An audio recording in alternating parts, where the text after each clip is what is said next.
श्री गणेशाय नमः। जय श्री कृष्ण, राधे राधे। नमस्कार दोस्तों आप सभी को विनायक चतुर्थी व्रत की हार्दिक शुभकामनाएं। दोस्तों इस वीडियो में मैं आपको विनायक चतुर्थी की व्रत कथा सुनाने वाली हूँ। साथ ही आप इस वीडियो में विनायक चतुर्थी के शुभ मुहूर्त एवं पूजन विधि के बारे में जानेंगे। तो चलिए आज का यह वीडियो शुरू करें। दोस्तों वैसे तो आप जानते हैं कि हर महीने के शुक्ल पक्ष की चतुर्थी तिथि को भगवान श्री गणेश को प्रसन्न करने के लिए व्रत किया जाता है। इसे विनायक की चतुर्थी कहते हैं। मान्यता है कि यह व्रत करने से घर परिवार में सुख समृद्धि बनी रहती है और आने वाले संकट भी टल जाते हैं। पंचांग के अनुसार वैशाख मास के शुक्ल पक्ष की चतुर्थी तिथि 10 मई शुक्रवार की रात 2:50 से शुरू होगी, जो अगले दिन यानी 11 मई शनिवार की रात 2:04 तक रहेगी। चूँकि चतुर्थी तिथि का सूर्य और चंद्रमा का उदय 11 मई को होगा, इसीलिए इस दिन वैशाख मास की विनायक की चतुर्थी का व्रत किया जाएगा। इस दिन सुकर्मा और धृतीय नाम के 2 शुभ योग भी रहेंगे, जिससे इस व्रत का महत्व और बढ़ जाता है। तो चलिए दोस्तों हम देख लेते हैं कि वैशाख विनायक की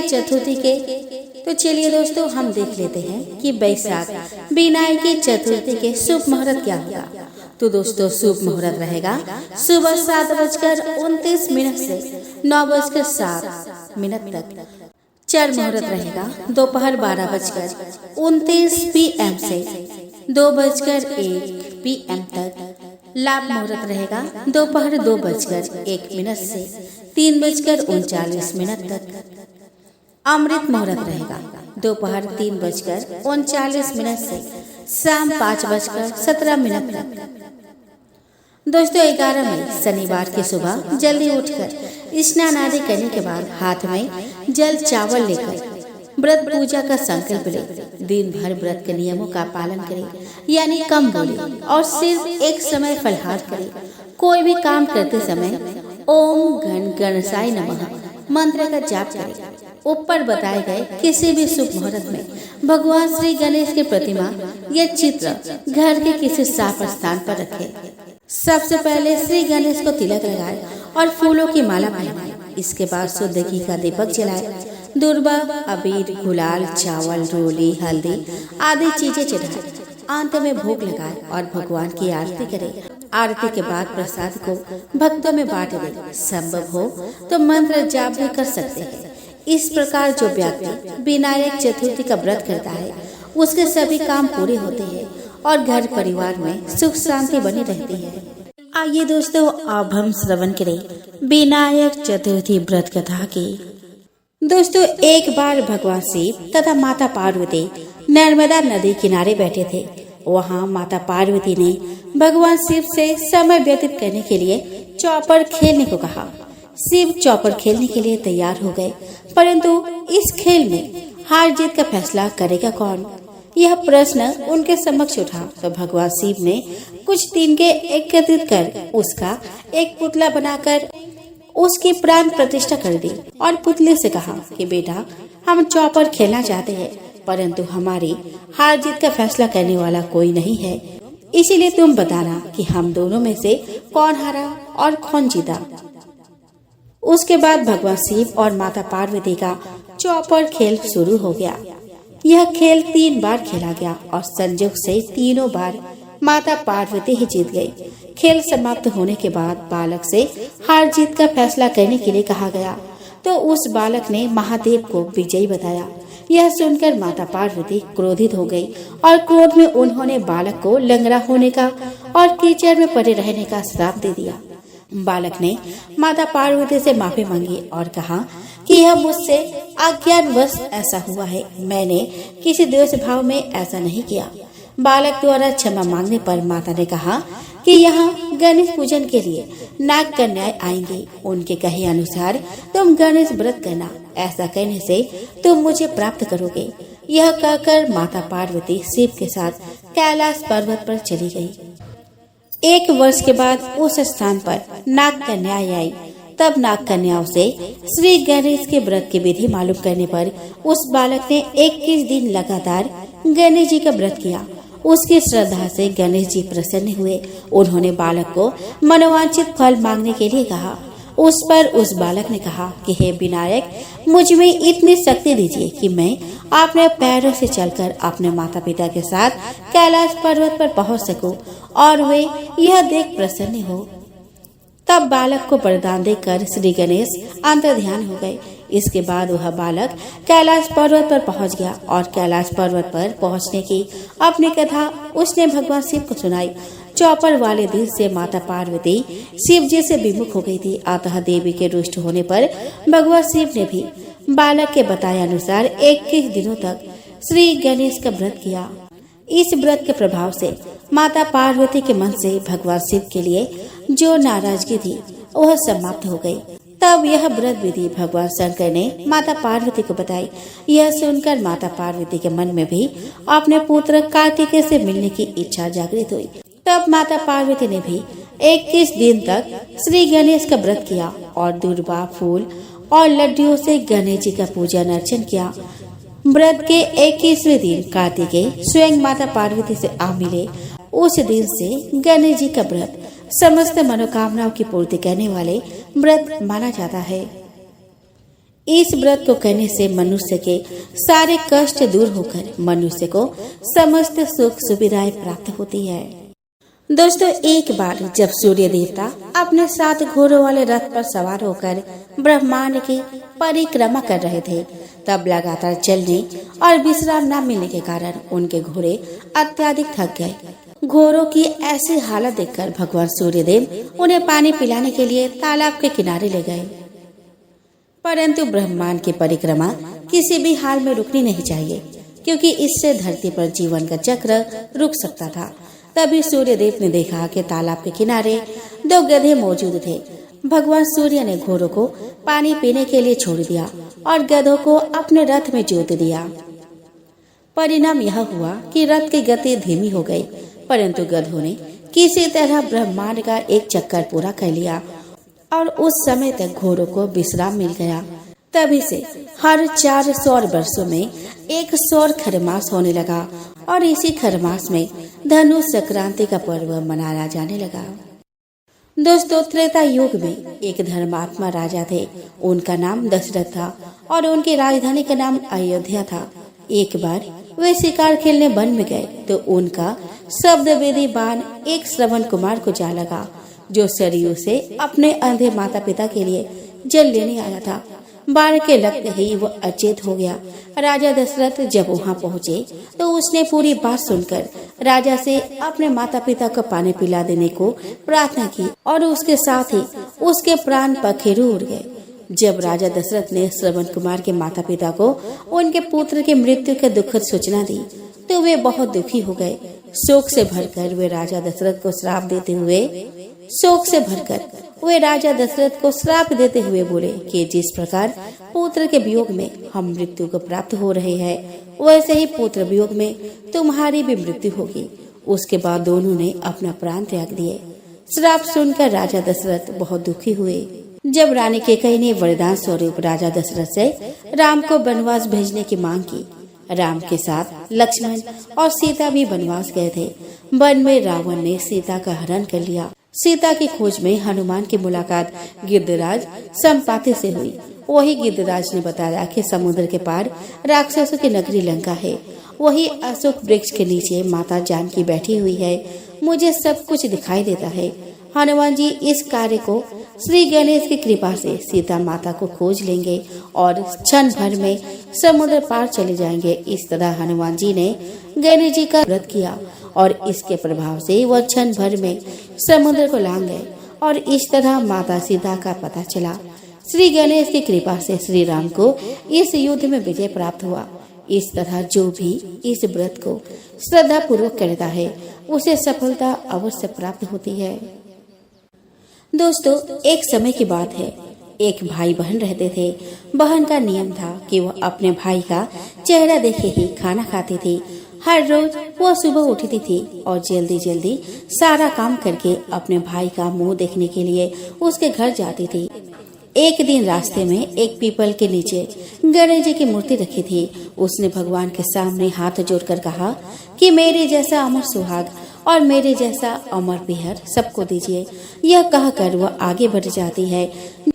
जंगल के झाड़ियों के कांटे उसके पैरों में चुभा करते थे। एक दिन भाई के घर पहुंची और भाई का मुंह देखकर बैठ गई तो भाभी ने पूछा कि पैरों में क्या हो गया है।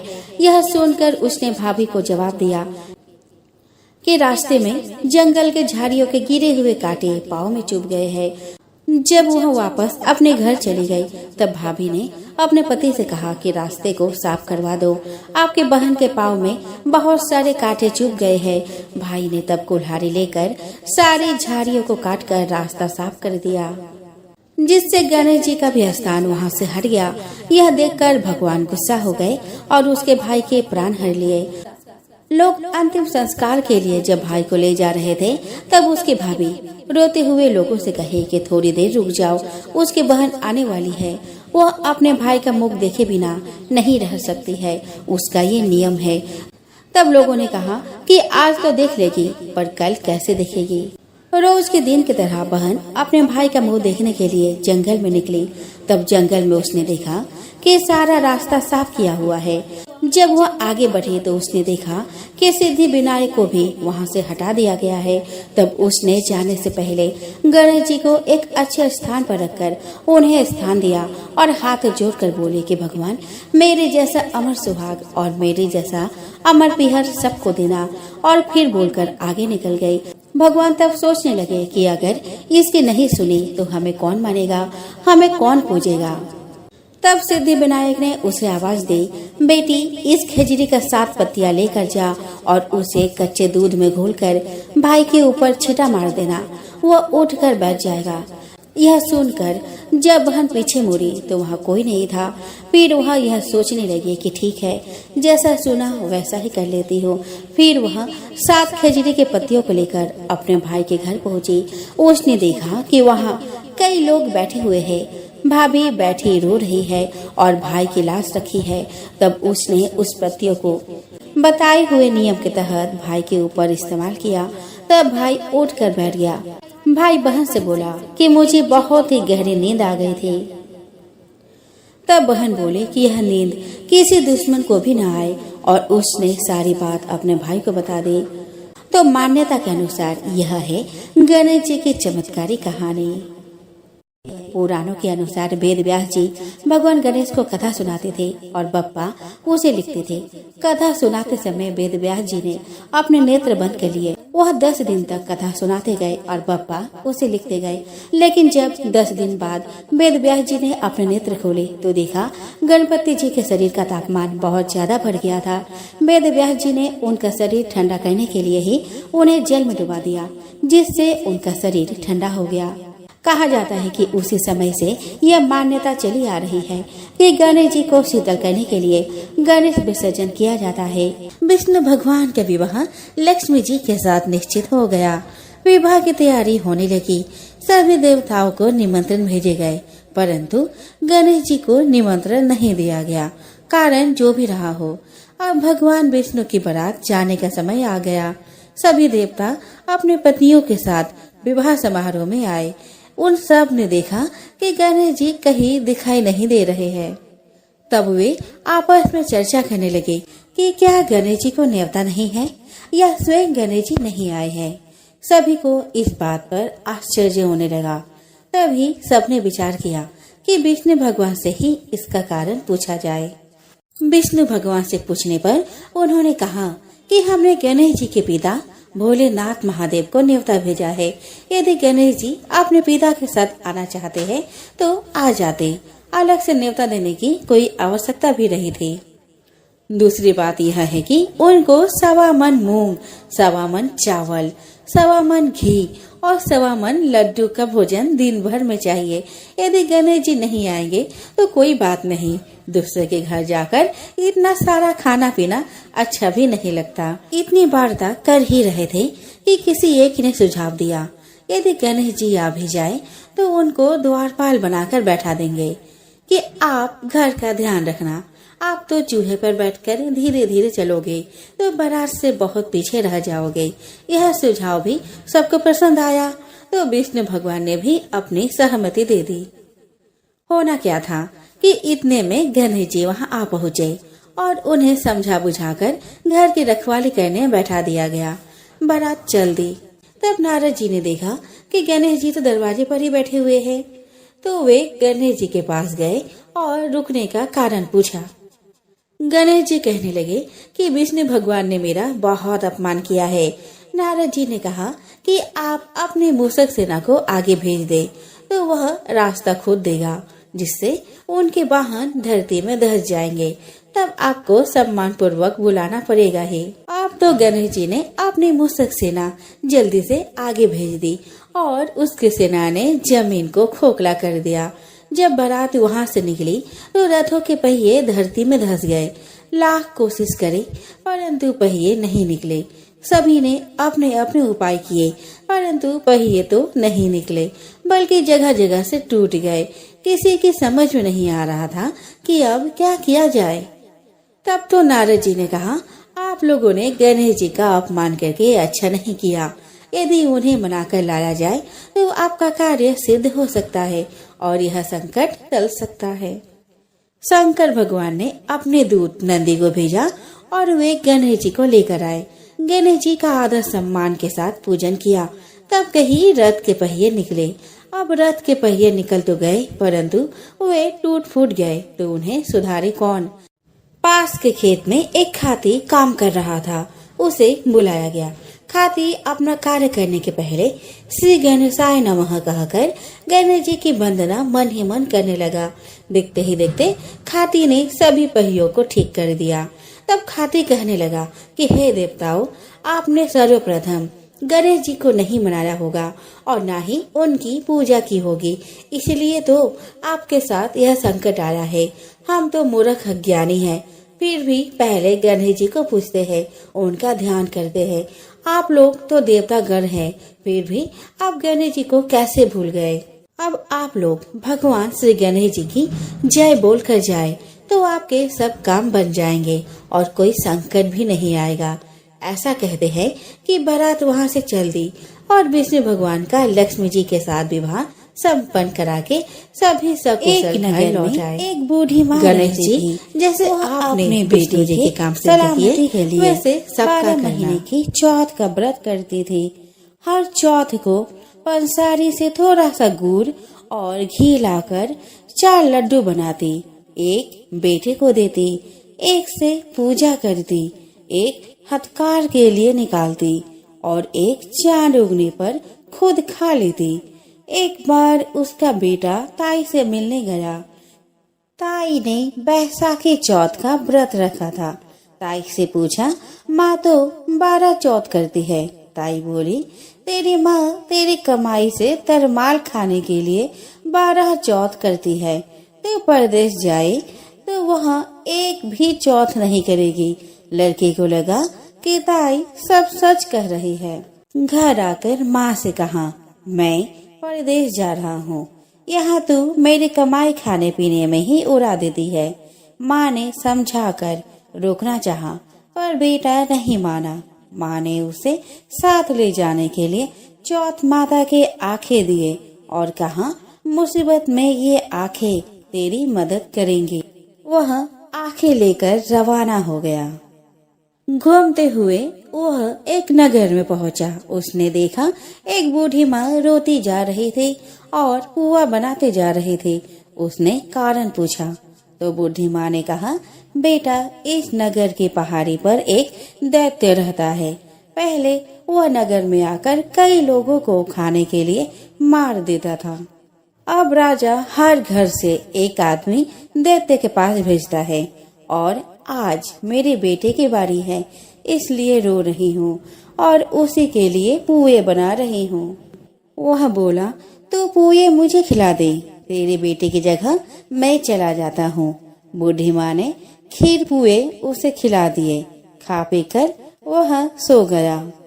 रात को राजा के सैनिक आए तो बूढ़ी माँ ने उसे भेज दिया।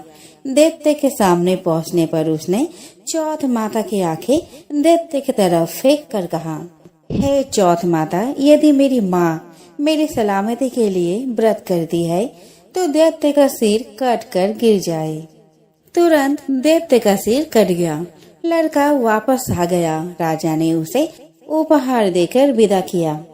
वह चलते हुए एक दूसरे राजा के नगर में पहुंचा। इस राज्य में आवा तभी पकता था जब एक इंसान की बलि दी जाती थी। सिपाहियों ने उसे पकड़कर आवे में चून दिया। लड़के ने आंखें आवे में डाले और कहा, है चौथ माता, यदि मेरी माँ मेरे लिए व्रत करती है तो आवा मेरे बलि के बिना ही झट से पक जाए। आवा तुरंत ही पक गया। आवे में से मिट्टी की जगह सोने चांदी के बर्तन निकले।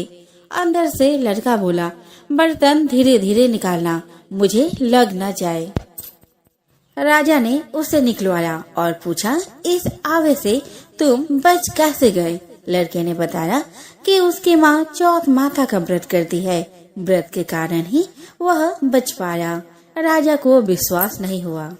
उसने एक चांदी की सुराही बनवाई और कहा कि सुराही के नली से निकलकर दिखाओ, तब मुझे विश्वास होगा। लड़के ने चौथ माता को याद करके आंखें सुराही में डाली और कहा, मैं भंवरा बनूं, सुराही से निकलूं। लड़का भंवरा बनकर सुराही से निकल गया। राजा ने खुश होकर राजकुमारी की शादी उसके साथ करवाई और सभी लोगों को चौथ माता का व्रत करने को कहा। उसे माँ की याद आई। उसने राजा के पास जाकर खुद के नगर जाने की इच्छा जाहिर की। राजा ने रथ, घोड़ा, हाथी और खूब सारा धन दहेज देकर उन्हें विदा किया। चौथ के दिन अपने नगर पहुंचा। वह अकेला पंसारी के यहाँ माँ का इंतजार करने लगा। सोचा चौथ है तो माँ यहाँ जरूर आएंगी। थोड़ी देर बाद लकड़ी देखती हुई माँ आती देखी। उसकी माँ की आंखों में जाले आने के कारण दिखना कम हो गया था। लड़के ने जानबूझकर अपना पैर लकड़ी में लगा दी और कहने लगा, बल रे पुत काटी मेरे पैर के लगा दी। माँ ने उसे नहीं पहचाना। कहने लगी, भैया मुझे चाहे कितने गाली निकालो पर मेरे बेटे को कुछ मत कहना। बेटा माँ के चरणों में गिर पड़ा। कहा, माँ मैं तेरा ही बेटा हूँ, मुझे माफ कर दो। माँ ने उसे गले से लगा लिया। नगर के लोगों ने विश्वास नहीं किया कि वह उसका बेटा है। बूढ़ी माँ ने चौथ माता को याद करके कहा, हे चौथ माता, यदि मैं अपने बेटे के लिए व्रत करती हूँ तो मेरे स्तन में दूध भर जाए और उसकी धार मेरे बेटे के मुंह में गिरे। माँ के स्तन से दूध की धार निकलकर बेटे के मुंह में गिरने लगी। लोग चौथ माता की जय जयकार करने लगे। उस नगर के सभी लोग चौथ माता का व्रत करने लगे। हे चौथ माता, जैसे बूढ़ी माँ और उसके बेटे की सहायता की वैसे हमारी भी करना। कहानी कहने, सुनने और हुंकार भरने वाले पर भी कृपा करना। तो बोलो चौथ माता की जय। एक बार माँ पार्वती स्नान करने गई। स्नान घर के बाहर उन्होंने अपने पुत्र गणेश जी को खड़ा कर दिया और उन्हें रखवाली का आदेश देते हुए कहा कि जब तक मैं स्नान कर खुद बाहर न आऊं, किसी को भीतर आने की इजाजत मत देना। गणेश जी अपनी माँ की बात मानते हुए बाहर पहरा देने लगे। उसी समय भगवान शिव माता पार्वती से मिलने आए, लेकिन गणेश भगवान ने उन्हें दरवाजे पर ही कुछ देर रुकने के लिए कहा। भगवान शिव ने इस बात से बेहद आहत और अपमानित महसूस किया। गुस्से में उन्होंने गणेश भगवान पर त्रिशूल का वार किया, जिससे उनकी गर्दन दूर जा गिरी। स्नान घर के बाहर शोरगुल सुनकर जब माता पार्वती बाहर आई तो देखा कि गणेश जी का गर्दन कटी हुई है। यह देखकर वह रोने लगी और उन्होंने शिव जी से कहा कि गणेश जी के प्राण फिर से वापस कर दो। इस पर शिव जी ने एक हाथी का सिर लाकर गणेश जी को लगा दिया। इस तरह से गणेश भगवान को दूसरा जीवन मिला। तभी से गणेश जी की हाथी की तरह सूर होने लगी। इसी नगर में एक कुम्हार रहता था। एक बार जब उसने बर्तन बनाकर आवा लगाया तो आवा नहीं पका, परेशान होकर वह राजा के पास गया और बोला कि महाराज, ना जाने क्या कारण है कि आवा पक ही नहीं पा रहा है। राजा ने राज पंडित को बुलाकर कारण पूछा। राज पंडित ने कहा, हर बार आवा लगाते समय एक बच्चे की बलि देने से आवा पक जाएगा। राजा का आदेश हो गया। बलि आरंभ हुई। जिस परिवार की बारी होती वह अपने बच्चे में से एक बच्चा बलि के लिए भेज देता। इस तरह कुछ दिनों बाद एक बुढ़िया के लड़के की बारी आई। बुढ़िया के एक ही बेटा था तथा उसके जीवन का सहारा था, पर राजआज्ञा कुछ नहीं देखती। दुखी बुढ़िया सोचने लगी, मेरा एक ही बेटा, वो भी संकट के दिन मुझसे जुदा हो जाएगा। तभी उसको एक उपाय सूझा। उसने लड़की को संकट की सुपारी और धूप का बीड़ा देकर कहा, भगवान का नाम लेकर आवा में बैठ जाना, संकट माता तेरी रक्षा करेंगी। संकट के दिन बालक को आवा में बैठा दिया गया और बुढ़िया संकट माता के सामने बैठकर पूजा प्रार्थना करने लगी। पहले तो आवा पकने में कई दिन लग जाते थे, पर इस बार संकट माता की कृपा से एक ही रात में आवा पक गया। सवेरे कुम्हार ने देखा तो हैरान रह गया। आवा पक गया था। बुढ़िया का बेटा भी जीवित और सुरक्षित था। संकट माता की कृपा से नगर के अन्य बालक भी जी उठे। यह देख नगर वासियों ने माता संकट की महिमा स्वीकार कर ली। तब से आज तक संकट माता की पूजा और व्रत का विधान चला आ रहा है। एक बुढ़िया थी। वह बहुत ही गरीब और दृष्टिहीन थी। उसका एक बेटा और एक बहू थे। वह बुढ़िया सदैव गणेश जी की पूजा किया करती थी। एक दिन गणेश जी प्रकट होकर उस बुढ़िया से बोले, बुढ़िया माँ, तू जो चाहे सो मांग ले। बुढ़िया बोली, मुझे तो मांगना नहीं आता, कैसे और क्या मांगो? तब गणेश जी बोले, आपने बहू बेटे से पूछ कर मांग ले। तब बुढ़िया ने अपने बेटे से कहा, गणेश जी कहते हैं कि तू कुछ मांग ले, तो बता मैं क्या मांगू? पुत्र ने कहा, माँ तू धन मांग। बहू से पूछा तो बहू ने कहा, नाती मांग ले। तब बुढ़िया ने सोचा कि ये तो अपने अपने मतलब की बात कर रहे हैं। अतः उस बुढ़िया ने पड़ोसी से पूछा तो उन्होंने कहा, बुढ़िया तू तो थोड़े दिन जिएगी, क्या तू धन मांगे और क्या नाती मांगे? तू तो अपनी आंखों की रोशनी मांग ले, जिससे तेरी जिंदगी आराम से कट जाएगी। इस पर बुढ़िया बोली, यदि आप प्रसन्न है तो मुझे 9 करोड़ की माया दे, निरोगी काया दे, अमर सुहाग दे, आंखों की रोशनी दे, नाती दे, पोता दे और सब परिवार को सुख दे और अंत में मोक्ष दे। यह सुनकर तब गणेश जी बोले, बुढ़िया माँ, तुमने तो हमें ठग लिया। फिर भी जो तूने मांगा वचन के अनुसार सब तुझे मिलेगा। और तथास्तु बोलकर गणेश जी अंतर ध्यान हो गए। उधर बुढ़िया माँ ने जो कुछ मांगा उसे वह मिल गया। हे गणेश जी महाराज, जैसे तुमने इस बुढ़िया माँ को सब कुछ दिया वैसे ही सबको देना। दोस्तों, पौराणिक धार्मिक मान्यता के अनुसार एक बार भगवान गणेश आसन पर विराजमान होकर अपना मनपसंद भोग खा रहे थे। इस दौरान चंद्रदेव भी वहां से गुजर रहे थे। भगवान गणेश को भोग खाता देखकर चंद्रदेव हंसने लग गए और भगवान गणेश के पेट और सूट का भी मजाक उड़ाया।